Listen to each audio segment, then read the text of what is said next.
Hey Afro LatinXers, I'm Paola, and today we're going to be talking about why people identify as Afro LatinXers.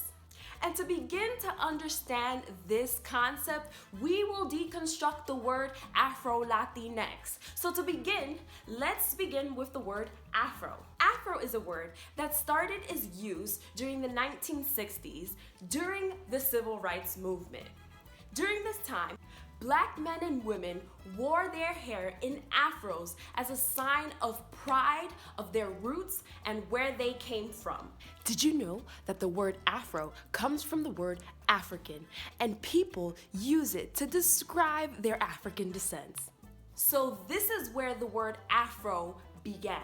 Now, connecting the Afro to the Latinx culture begins during the 15th centuries. Get ready for this one. When Christopher Columbus discovered America.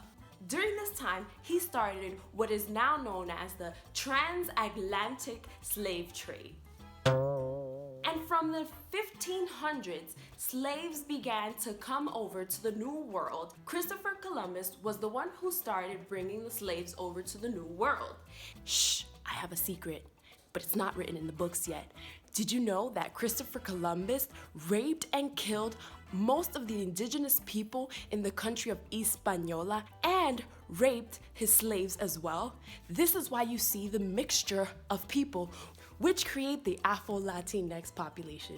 He first brought his slaves to the country which was known as Hispaniola, which is now the Dominican Republic and Haiti. And later on, you saw more slaves go on to Cuba, Brazil, Colombia, Mexico, and many more Latin American countries and Caribbean islands.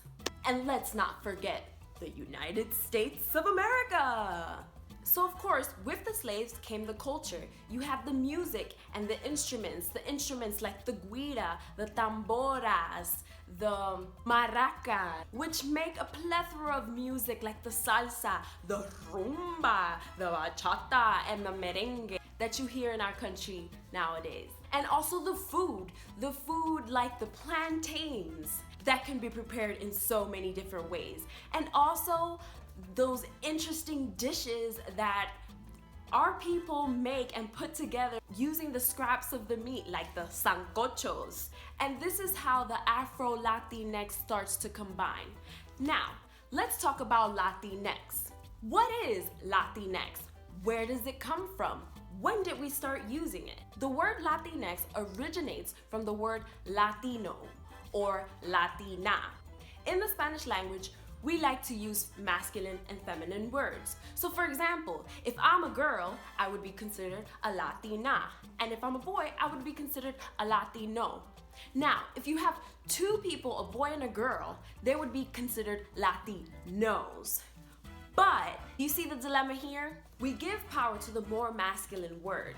So the new generation changed it up to Latinx, so it's a more inclusive word for all kinds of people, especially for people in the LGBTQ community. So basically, Latinx is a gender inclusive or gender neutral way of describing a group of people from Latin American and Caribbean countries. So for example, if I dressed like this, I can still be considered a Latina and a Latinx. But if I dress like this, I could not be identified as a Latino, but still could be identified as a Latinx. And me and my wife can be identified as Latinxes. So if you like this video, please remember to like and share and leave a comment below. And if you ever want to see anything, please leave a comment as well and let me know what you would like to see next.